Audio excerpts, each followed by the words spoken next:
అంతర్జాతీయ వేదికలపై పరువు పోగొట్టుకోవడం పాకిస్తాన్కి పరిపాటిగా మారింది. పాకిస్తాన్ మాటలకు చేతలకు అసలు పొంతనే లేదని మానవ హక్కుల మండలిలో భారత్ ఎద్దేవా చేసింది. జెనీవాలోని మానవ హక్కుల మండలిలో జరిగిన సమావేశంలో భారత దౌత్యవేత్త మహ్మద్ హుసేన్ పాక్లో మైనార్టీలపై జరుగుతున్న వివక్షపై ప్రశ్నించారు.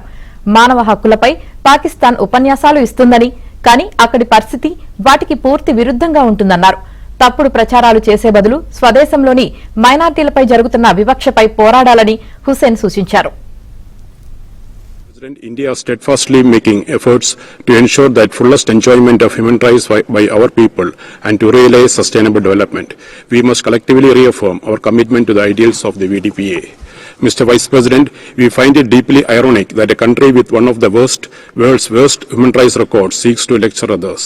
They are attempt